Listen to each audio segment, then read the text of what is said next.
Thank you, all of you who are listening in on this call. This is Bhaskar Bhatt. With me are my colleagues Subbu, Venkat, Rani, Ravi, and Joy, and Raj Narayan as well. He just walked out of the room.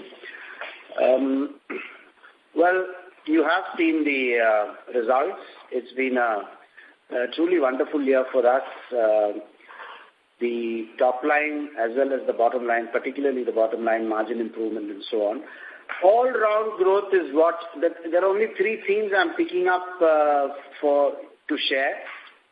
One is all businesses, perhaps barring the sunglass part of the eyewear business, have done well. Of course, relatively different performances. The jewelry business, as usual, has recorded an extraordinary growth. Watch business, in a way, the conclusion of the recrafting story has played out, and we can see both growth coming back, brands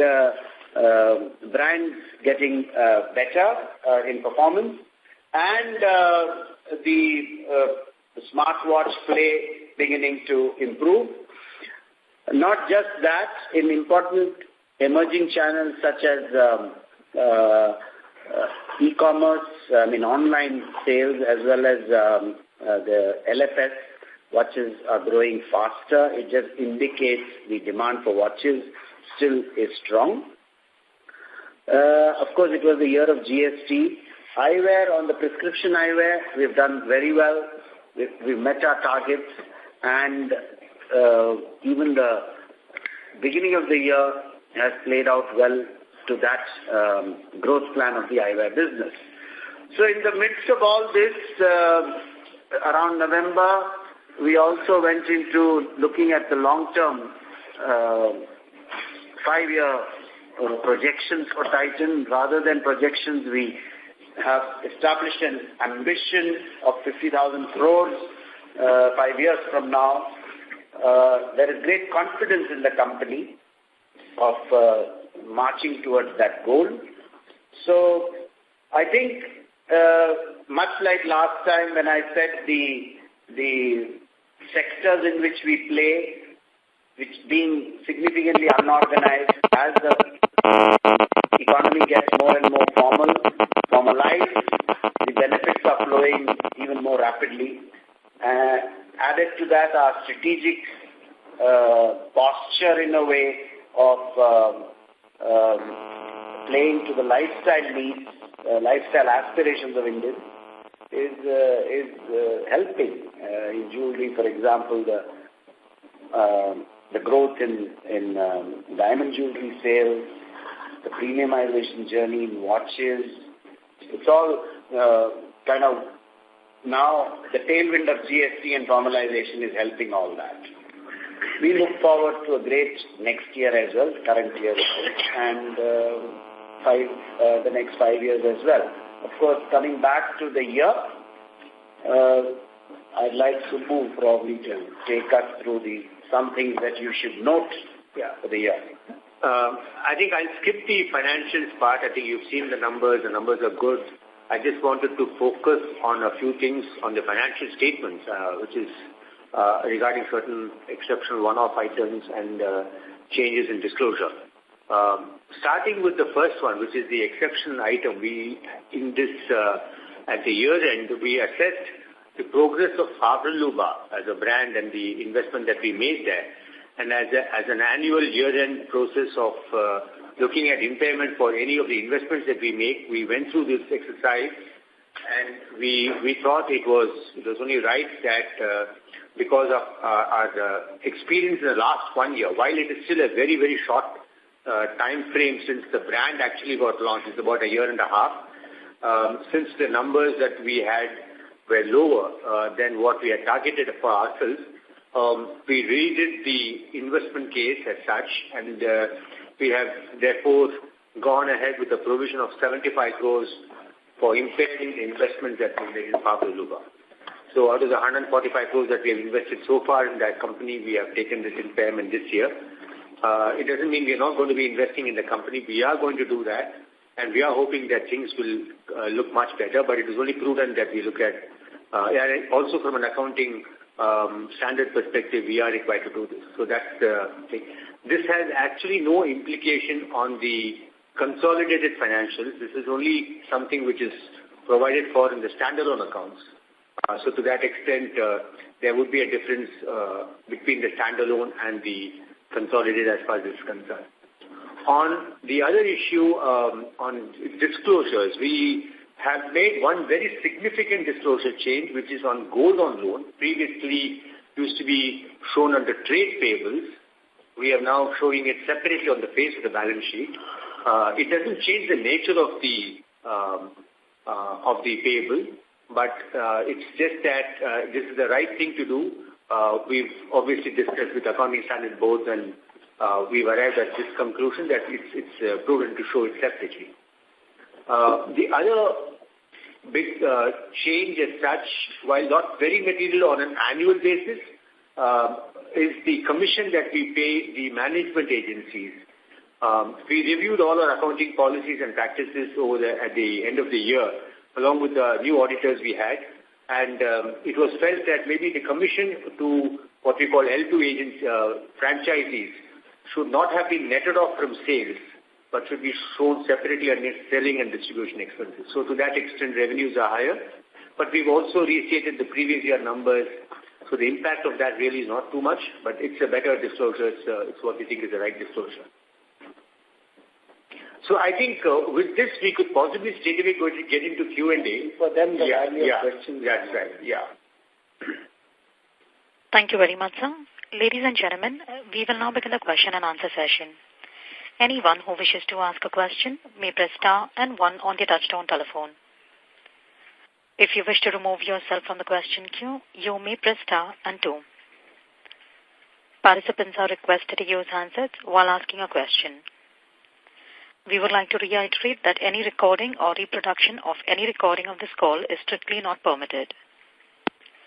Ladies and gentlemen, we will wait for a moment while the question queue assembles. Thank you.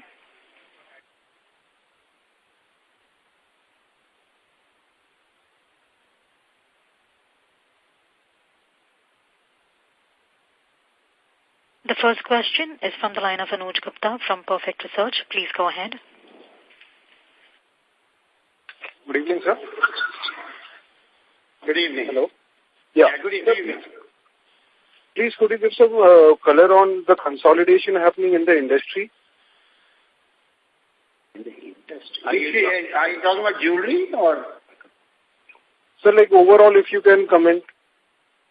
Yeah, is it on jewelry industry you're asking? Yes, jewelry and watches and Consolidation? Yeah, so Anuj, ever since the demonetization happened in 16 Q3 and the introduction of GST and the latest, tensions in the banking jewelry sector bridge, certainly the organization of the industry is accelerating, and the benefits of that organizing will flow even more so to the jewelry business of Titan Company. Consolidation visible in jewelry. In watches, Yes, no consolidation. So unless he's referring to jewelry now. Nothing. Nobody's acquired anything. Yeah. Yeah, no, I think that answers the question, I suppose. Yeah. Okay. And sir, there is. Can you give some light on the addressable size of opportunity and the market share in jewelry and other businesses too, sir? The market share in jewelry is in the 4-5% range of the total market. It's very complex to, figure out the addressable market. Maybe it will be approximately double or something like that. Because you'll have to go to every town to measure the addressable. It's difficult. We go more by the total rather than the addressable. So it's 4% to 5% in the jewelry. Sorry, sir? It's 4 to 5% of the jewelry market. Okay, sir. Thank you. Thank you. Thank you. The next question is from the line of Manoj Menon from Deutsche Bank. Please go ahead. Hi team, congratulations on a good result. A couple of questions here. One, Subbu, if you could help us understand the EBIT margin bridge for jewelry. One is the better mix, and is it gross margin led? So just help us understand the significant margin expansion which we see in the jewelry business. Yeah, Manoj, you're right. We had, first thing is that we had a studded quarter, right? So, the margins are better there. Studded performance, the activation did extremely well for us. So that was one aspect which gives you a bump in the gross margin.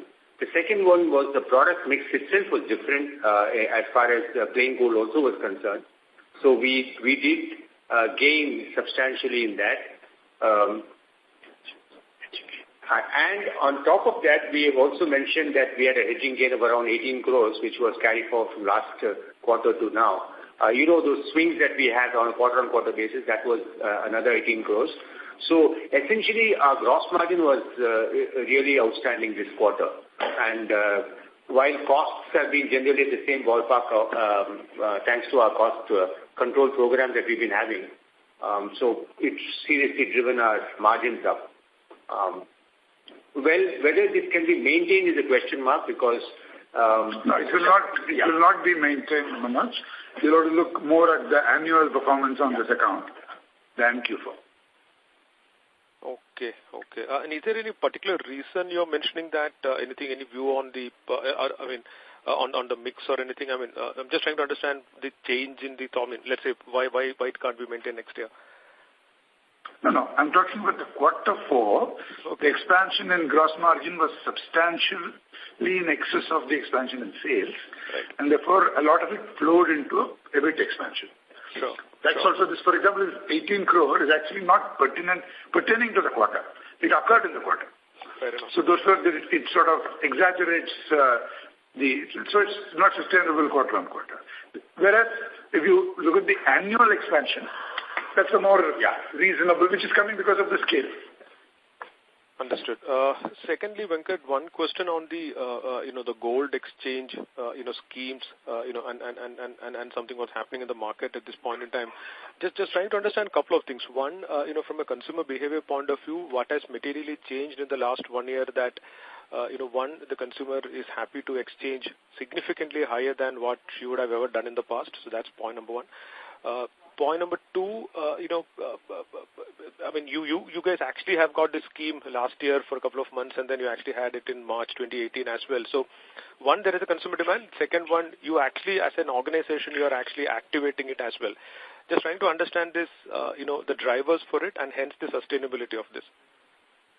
We have progressively increased the exchange value of Tanishq, of other jewelry by changing our policy in middle of 2016 and early 2018. So that's the weapon. And all the 10,000 troops have been sort of rallied behind this weapon to market it to every customer who walks in, every customer they know. So the combination of these two has lifted the share of exchange and the growth in gold, both. It is a sustainable thing.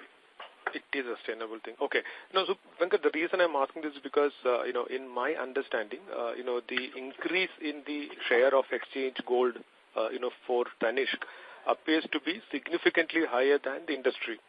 Now, that raises two questions. One, is it a specific customer acquisition tool which you are driving?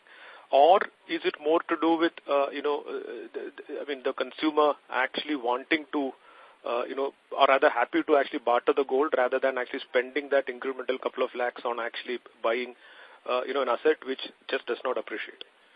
Actually, there are two things at work here. One is that there is a total market for exchange jewelry where our share was, relatively low. By making our jewelry, our exchange policy and the value that give to the customer much better, and this whole army working on it, we're increasing our share of the total exchange jewelry. That's one.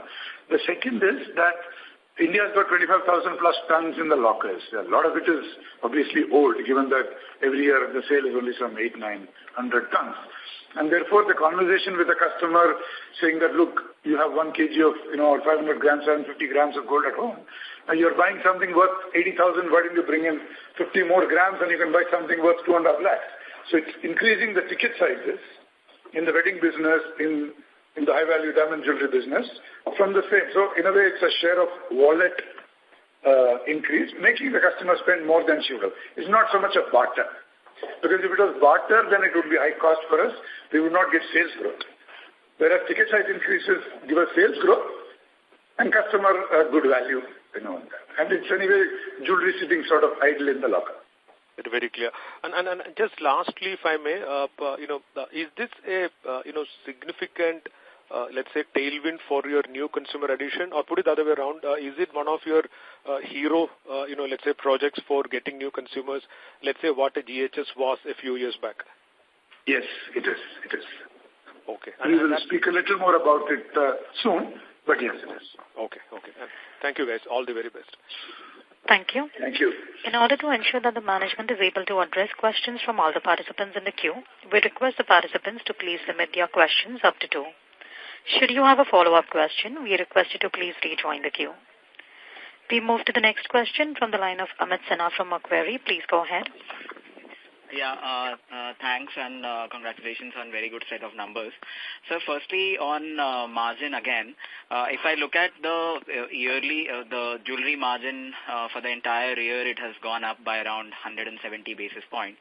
So the question is, the current level of yearly margin, is it sustainable or even that can see some dip going forward? See, when we spoke about this subject in the beginning of, almost the same time last year, I emphasized that our focus was getting the sales growth and at least maintaining the margin at FY17 levels. But I also said that in case we end up achieving our sales growth of 25%, we should certainly, get a margin expansion, which is what actually has happened. Now, therefore, our ambition is also the 2.5x, which all of you are aware, which means that if the FY19 growth happens, hopefully the margin will expand. But I would keep the same view that the primary focus still remains the sales growth of 25% for FY19. If you are, good at it, the margin expansion can happen, but I'm not very sure about whether to the same extent of 170 bits. Because as the base starts going up, maybe that expansion will start coming down, the rate of expansion. Sure. Just a follow-up. The way in which I see this 170 basis point expansion is, one, coming clearly on account of operating leverage, and two, there is a gross margin expansion as well. Now, again, going particularly to the wedding jewelry margin, do you see significant improvement in the wedding jewelry margin mainly on account of better designs and better offerings from your side? And that is what is kind of lifting the overall margin for the segment? See, in FY18, like you rightly observed, the big jump in the EBIT margin has come a result of two benefits. One is the sales leverage, and the second is the gross margin expansion. So the gross margin expansion, low-hanging fruits, I'm convinced have all sort of been plucked. And therefore, the FY19 opportunity lies more in the sales leverage than in the gross margin expansion. Therefore, to that extent, the EBIT margin expansion opportunity reduces. Yeah, very clear, sir. On the jewelry sales, again, this quarter particularly, the retail growth was much higher than the primary growth. Any particular reason for that? It could be the scheduling of the L3s and all that. I'm not... No, it's also a UCP concept. It's also because of that. Because when we report it on NSV, there is a difference between the UCP growth and the NSV growth. Yeah. It's a payout difference. You're talking about the retail sales figures and the income growth figure? Yeah. No, but the bases are also different. Yeah, both. Yeah, that's it. So it is to do with the base of primary sales and the base of retail sales of the corresponding quarter last year. So this will always be there. That difference will always be there each quarter. Yeah. Yeah, okay. Lastly, would you like to give any guidance for FY19 jewelry sales growth? No, I think we will not give guidance now. We've talked about the overall ambition. I think we should be within that. So, no specific guidance now. Thanks a lot, sir. Thank you very well. Thank you. Thank you. The next question is from the line of Nilay Shah from Morgan Stanley. Please go ahead. Thank you. So the first question is the GST impact on reported revenues. Could you quantify that for the jewelry business and the watches business? I think watches business is there, so the jewelry business. No, actually, there's nothing for the jewelry business because in the case of jewelry, we don't have what we call a UCP or MRP pricing. Right. So it's not subsumed within it. It's always a price plus. Reported? Sorry? Even in the segmental reported revenues? I didn't get the question. The segment reported revenues. Yeah, that's what I'm saying. The impact of GST is not as much as it is in the watches and in the eyewear business, which are UCP or consumer price-led businesses, okay? So you don't get the impact here. Okay, got it. It's more like a pass-through. That's the reason. That's the point of it. Yeah. Got it, okay. The second question is on the watch business. What are the aspirations for F19? Are we still looking at a possible double-digit revenue growth or higher in F19, or you think that's still going to be difficult to achieve? We've actually hit double digits this year after very long, and the aspiration is to hit double digit again. Many products have been lined up, and market conditions look good. So, yeah, that is the aspiration, to hit double digit once again. Got it. And the final question is on jewelry business margins. Points well taken. Just to reconfirm that going forward, Venkat expects the margin expansion to come in more from the operating leverage in the business, which is anyways going to be there. What could be the levers that you would use to prop up revenue growth? Is it the stuff like, this 100% gold exchange, etc., which could drive the margins lower, or anything else? So basically, operating leverage should be there with the kind of revenue growth that you're looking at. Where can the margins be lower, is the question. See, the sales growth, in the context of our 5-year 2.5x, the sales growth is pretty high, the FY19 planned sales growth. Now, even if we maintain gross margin, that entire sales growth will flow back into gross margin growth. At that level of gross margin growth, certainly we have a leverage directly sitting. Now, even if the gross margin were to drop slightly on account of one of the levers like you're saying, I'm saying even if we were to grow the gross margin by 18-19%, with the sales being a little higher, it's still high enough for us to, kick back some of it into the EBIT expansion. Sure. So EBIT expansion is almost a given for next year, given if the sales growth happens. Got it. Perfect. Thank you very much, sir.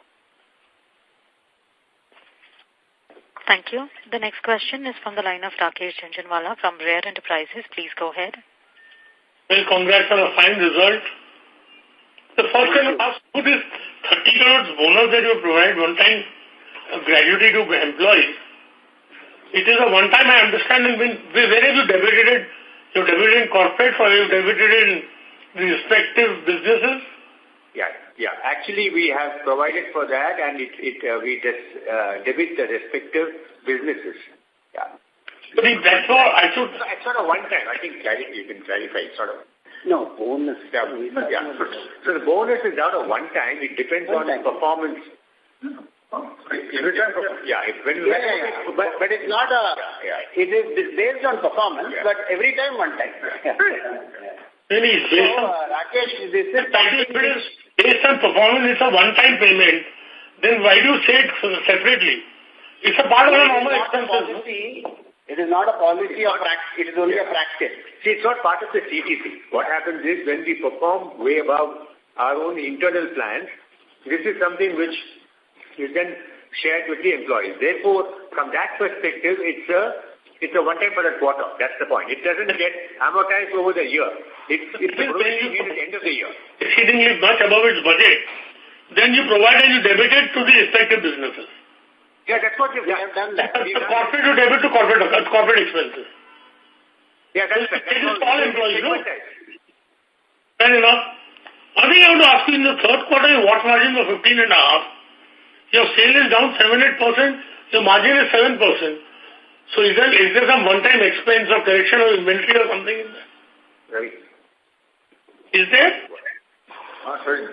First quarter margin to last quarter margin. Yeah. The margin drop. Yeah, from 15.52 to 7.11. Yeah, so the first quarter this year is a very different quarter from the point of view of that, the one is the GST impact. The second is... from third quarter to fourth quarter, sir. Yeah. Third quarter was 15.52, fourth quarter is 7.11. Show that.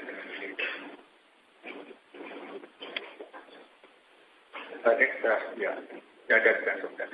Yeah. So is it some one time you have written off some inventory because it's quite foxing that your revenue, from third to fourth quarter, you've seen only 8% drop in sales and your margins have halved. So, RF consolidation. That is it. Sales top line Sales drop. Yeah. So, and the ad spends are much higher. See, what happens in quarter four, typically two things happen, and this time we had one exceptional thing, which is the redistribution stockist. We corrected them, we sort of rationalized it, which... That's a one time, no? Yeah, it's one time. This is one time. That's this. You should tell us what is the cost involved, no? Well, not cost, it's actually reversal of sales. Yeah. We took back stocks from RSs because we are consolidating them into other RSs. And therefore, we did not sell to them. Yeah. And therefore, there is a drop in sales. It's quite popular. One thing I wanted to make a point, Venkat. What is your margin going up because the quantum of... See, you don't report the amount of jewelry you purchase or you exchange with the customer. So you get a margin, I believe, in what you buy also, no? So if that goes up, it takes up your overall margin, am I right? Sorry? Suppose I come to exchange jewelry. Yeah. I give you gold and I give you old ornaments and I buy jewelry from that. So the company gets two margins. One is, of course, in the sale. One is in what you purchase also, no? In the olden days, it was, but not after we changed our policy to make our exchange much more attractive. Zero or nothing. No, we make maybe a small loss. Small loss also, no. You don't make any profit on that, on the purchase? No. Another thing I want to ask you is, this Sevaluba, okay, written off 75 crores. Over the next 2 years, how much you propose to write off further? No, we don't expect to write off any further, but we've just been conservative in our accounting. Actually, hope to make money in 2 years in Sevaluba, you believe it? Sorry? You believe you'll make money in Sevaluba? Yes, of course we will, but it will take us a while. It will take us at least 5 years before we start making money. Ready to invest for 5 years? We will continue to invest for 5 years. What, 500, 700 crores, 1,000 crores? No. That is not visible. Obviously, that is not the... That is not shareholder, sir. You can keep on investing and writing off. But we have some right to ask you how much you intend to invest and what business plan you have. Sorry? We have a right to ask what kind of business, because it's written off 75 crores. Yes. Non-honorable opinion is that you will make money. But what is the quantum of money you want to invest and what is the quantum of money you want to risk? You want to have some idea? See, first of all, in the consolidated accounts, anyway, it is all expensed off, right? The brand was bought at some 8 crores. These are all losses that have occurred in that business during the last 3 years, 4 years actually, 140. And we thought fit to impair. Your impairment is absolutely right. I am only asking as a shareholder that what is the kind of money, because it is my perception it is putting bad money after good. So therefore I want to know what is the kind of money the company intends to invest in it. It's my opinion and I right or maybe I will correct. No. As of now, I'm concerned what kind of investment we are going to make. As of now, the order of magnitude of 200 crores or so. Further.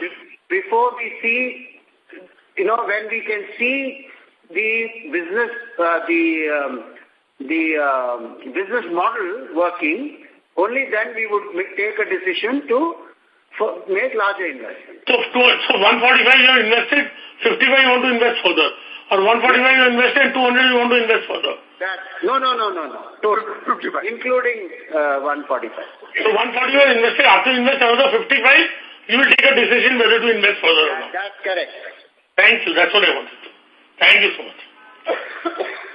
Thank you. The next question is from the line of Amit Sachdeva from HSBC. Please go ahead. Hi, good evening, everyone. So basically, congratulations on very good set of margins on jewelry. But Venkat, I have one question in understanding the revenue growth of jewelry. And if you can just give some guidance on that, how to interpret this. The reported growth is 13%.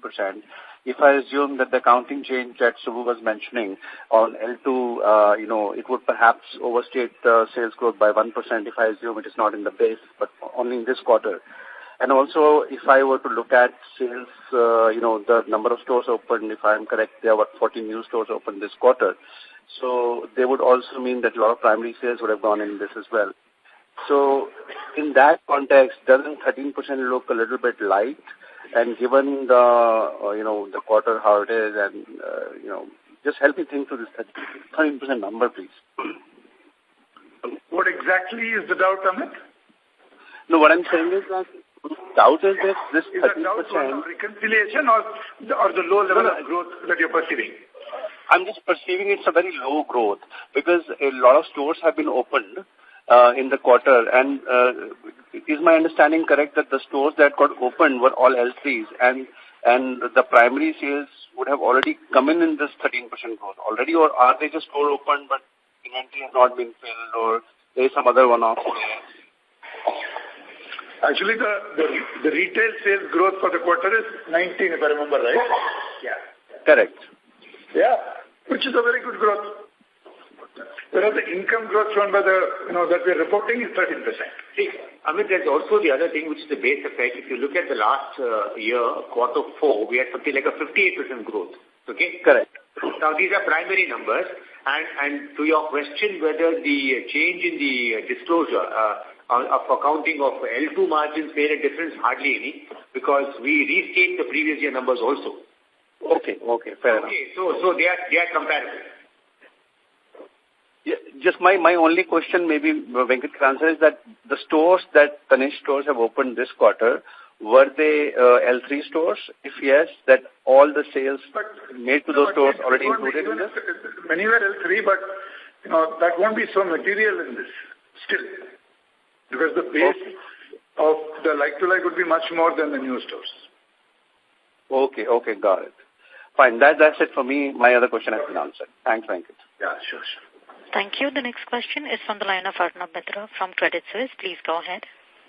Yeah, hi. Congrats on a great year. In light of the fact that you've had a good growth, margins have gone up, is there a case to accelerate store openings over the next 1 or 2 years? And if yes, what's the kind of quantum cities, if you could throw any kind of color on that? Yeah, we are going to be, stepping up on it, not so much because the margin has gone up, but because the ambitions are, sort of reflecting as the opportunities in Middle India are very large. So we're looking at a 40-plus stores for FY19 compared to 24 or 23 that we opened last year. And in terms of many of them will be small town India. Sure. And in terms of square footage also, is this a significant increase over this year? The FY19 plan, you mean? Yeah. Yeah. Okay. The second question was, this grammage growth for the last 2 quarters has been around that 6% level. So is that anything to worry about from your perspective, or it is pretty normal according to you that gold prices have gone up, so though that level of growth will depress? Sales value, because these things have sort of, they're interrelated. The prices go up, the grammage comes down, but the sales value growth is what we keep tracking. Right. And just last question, overall, in the demand environment, in the situation where gold has gone up a bit in the last few months, any changes you're seeing in the overall demand environment for jewelry? As far as we are concerned, we're pretty happy with the growth that we're continuing to get. Okay. Thanks. That's it from my side. Yeah. Thank you. The next question is from the line of Disha Seth from Anvil Shares and Stock Brokings. Please go ahead. Good evening, sir. Sir, just wanted to check how much is the share of studded jewelry in our total jewelry business? 33%. And in Q4, how much it has gone up? Like, since our gross margin is because of studded. Yeah, in the quarter we had a couple of percentage points increase. And we hope to maintain it going forward? No, this depends on the activation. It's also, but it's not our focus is more on total sales growth, and we're driving both gold and diamond jewelry because the wedding is also a big opportunity for growth, and wedding is essentially gold jewelry. So the overall sales leverage, is what will give us that margin expansion, and we are not looking at any significant increase in the share of studded. Okay, so studded is not the only highest margin overall. Sorry? Studded doesn't have the highest gross margins. No, studded does have the highest gross margin. Does that? Okay. And, sir, that's it from my side. Thank you. Thank you. Thank you. The next question is from the line of Akash Singh from Alpha Alternatives. Please go ahead. Hi, sir. Congratulations for a good set of numbers. So my question is regarding the revenue mix of the company in terms of jewelry segment. Like, what is the, how much is gold jewelry revenue and diamond jewelry revenue? Yeah. Akash, we just shared that the Q4 studded share was 36%. So the rest was gold. Okay. And the second question is, what's the inventory turns for the quarter in terms of jewelry? Yeah, we don't share for the quarter. Overall, we are over the 2.2.3 for the year. Okay. And the number of stores that we are planning to open in FY19 is around 40 plus. So how much of them is Tanishq stores? All the Tanishq stores. Okay, and it will be on the same model of self-owned stores or you are entering into franchise or franchise. 75% or maybe 85% will be franchise. Okay. And so in the franchisee terms, so what's the effect of the franchise stores versus the own stores on the operating margin of the company? The franchisee stores are two types. So, the asset turn in the L3 buy and sell is very high, and the gross margin we get is, relatively lower.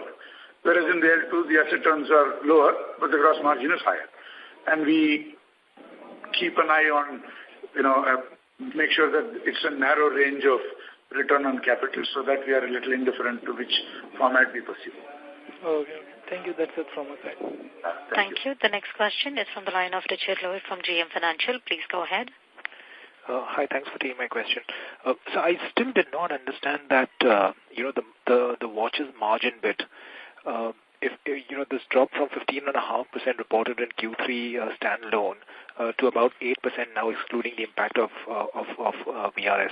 Because I know you mentioned about lower sales because of RS consolidation, but if I were to look at the turnover is down by about 38 crore Q1Q.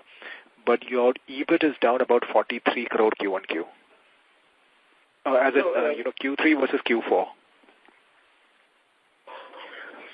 Richard, you have to realize if you look at every fourth quarter of the year, this is the time where we have two things happen, which is the large format stores, the SOR, etc., is accounted for in that period.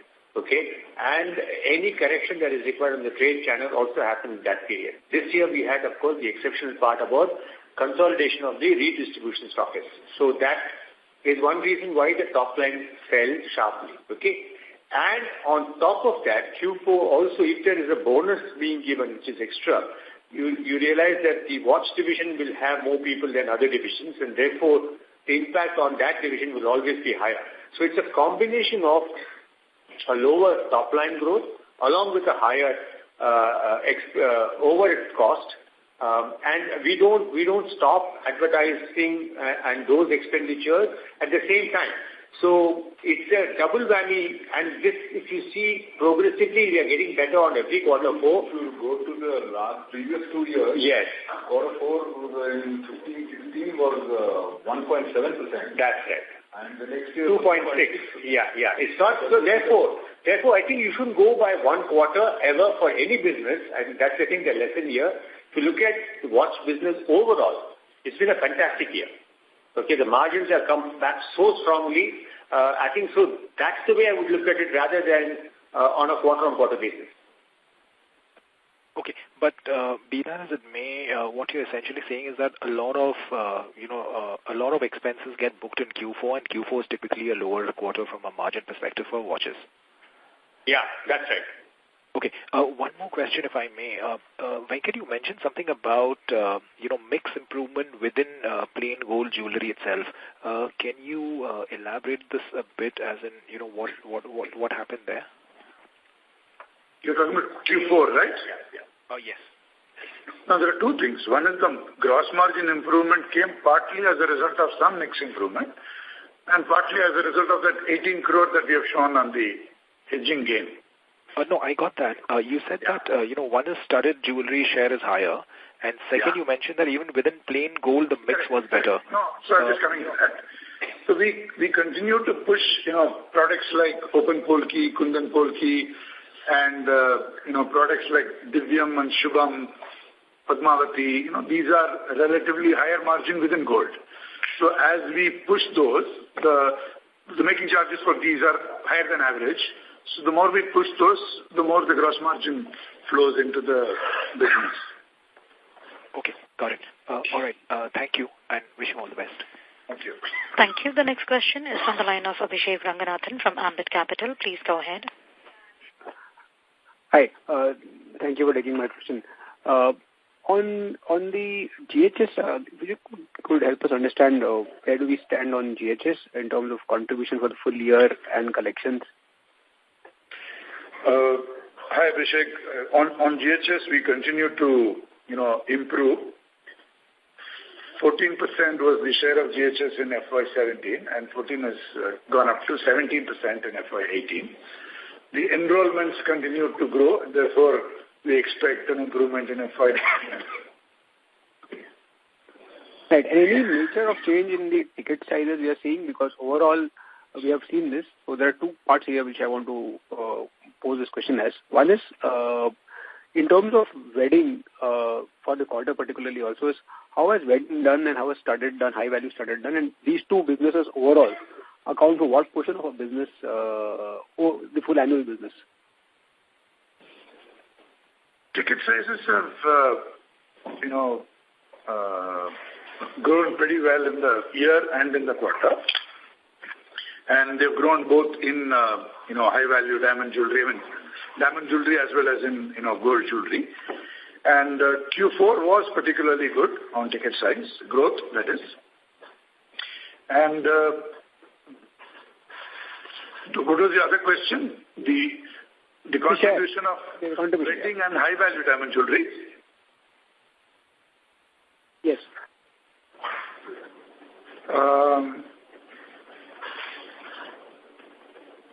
About a third, 30% to a third is my sense. Do you think these two segments account for about a third of the jewelry business? Yeah. Okay. And just associated with this on the gross margins, is it fair to say that the higher ticket size in our case comes at higher gross margin? And when you said that we don't have much leeway on this, either there is limited scope to improve the ticket size from here on? The higher ticket sizes in diamond jewelry, intrinsically come with an opportunity for a higher gross margin. But, because the content of gold proportionately can reduce as the price of the product rises. And the customer is also more a status kind of customer. Whereas in gold, it's typically wedding business, and we have what is called the bundling offer, which actually rises with the weight of the ticket size, and therefore the gross margin is implicitly, reversely correlated with that. So on the diamond side, ticket size may most of the time bring us a gross margin improvement. On the gold side, yes and no. Yes and no. And when you say that there's limited room to improve gross margin next year, are you alluding to the fact that you want to reinvest or possibly improve the bundling offer next year? Is that something you look at, rather reinvest in improving the value proposition than hold on to the margins?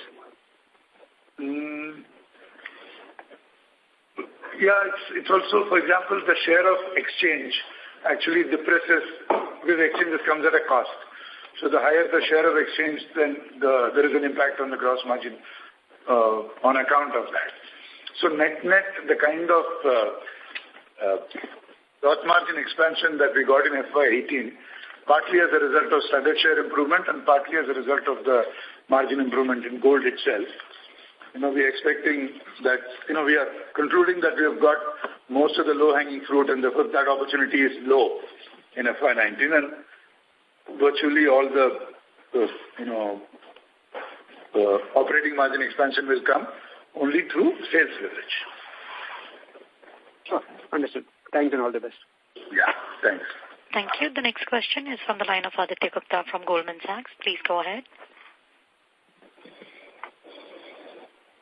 Hi, this is Aditya Soman. I was just asking, I had a question on the exchange of gold.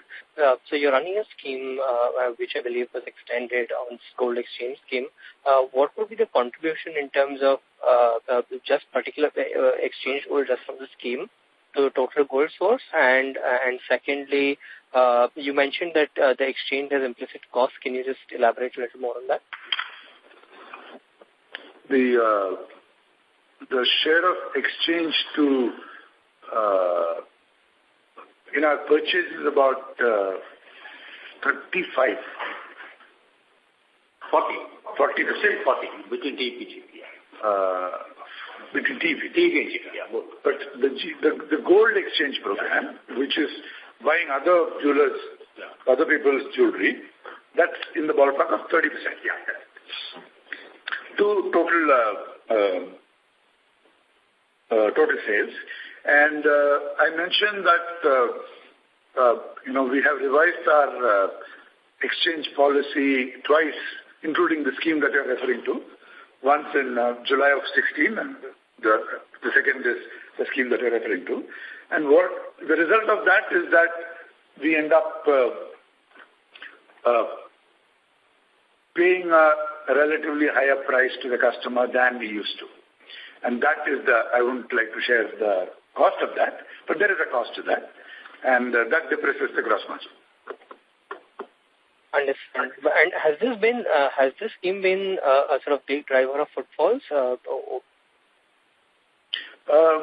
Some footfalls, but substantially ticket sizes. Okay, so basically this is a lot of wedding jewelry or high-value jewelry is coming in through this exchange scheme.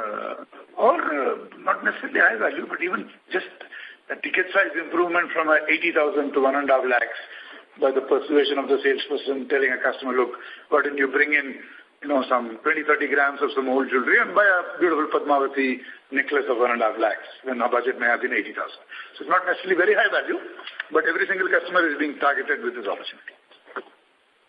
Understand. Very clear. Thank you. Thank you. Thank you. The next question is from the line of Jay Gandhi from HDFC Securities. Please go ahead. Yeah, hi. Thank you for the opportunity. Just one thing I want to clarify. The share of exchange you said is around 30% of your sourcing, right? Of course. Sorry? Your share of exchange. Yeah, the share is around 30% of the sourcing, right? The exchange share? Yeah. Right. So, like you just pointed out that, if your share in the total sourcing increases from exchanges, there's a certain cost of funding that. Yeah. Right.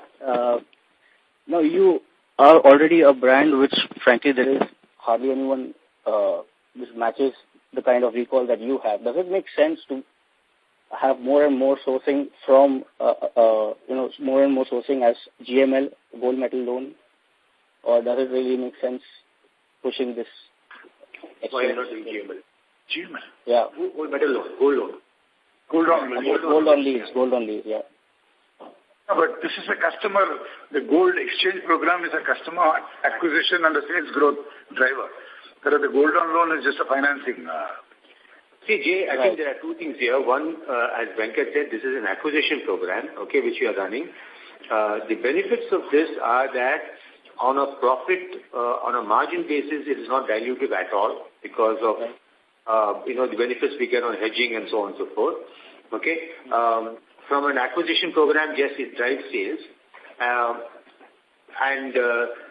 We really don't see a problem. We have cash. This generates better return on cash than keeping it as cash.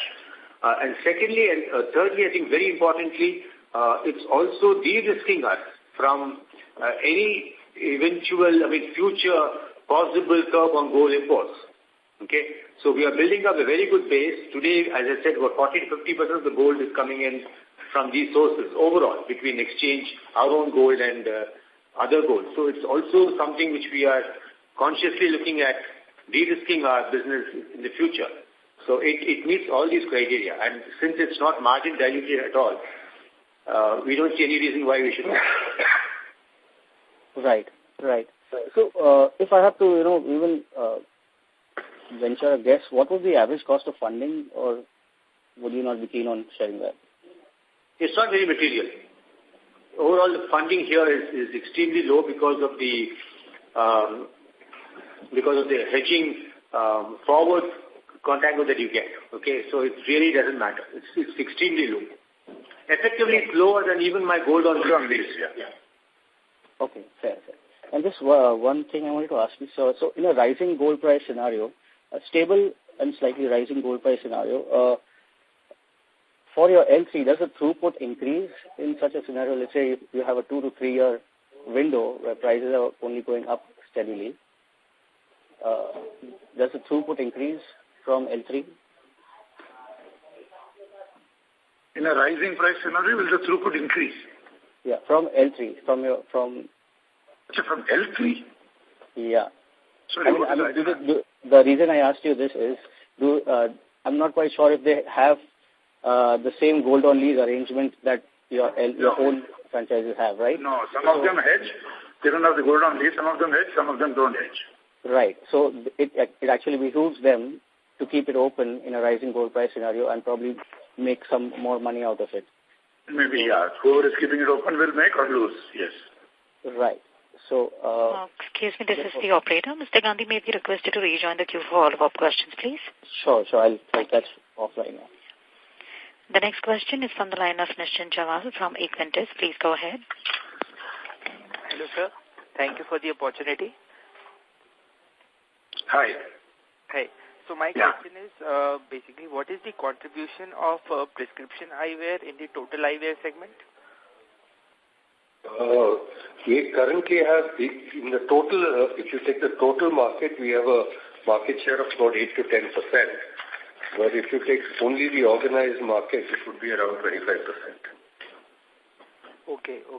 Thank you, sir. And one more question is that what are our plans for the revival of this sunglasses segment in particular? Because we've seen flat revenues on a Q-on-Q basis. Yeah, what we are planning to do over the last few years are investments in marketing, because Chinese is a brand play. Our investments in marketing have probably been suboptimal. And in the coming years, we plan to invest quite significantly in our brands to revive them and make them significant players once again in the sunglasses. Okay, sir. Thank you. And can you put some number to this marketing target? Is there any number that we can quote for this? Not right now, but as I said, significantly more than we have ever done in the past. Okay. Thank you, sir. That answers my question. Thank you, sir. Thank you. Ladies and gentlemen, this was the last question of today. I now like to hand over the floor back to Mr. Subramanian for his closing comments. Over to you, sir. Thank you very much for attending our call.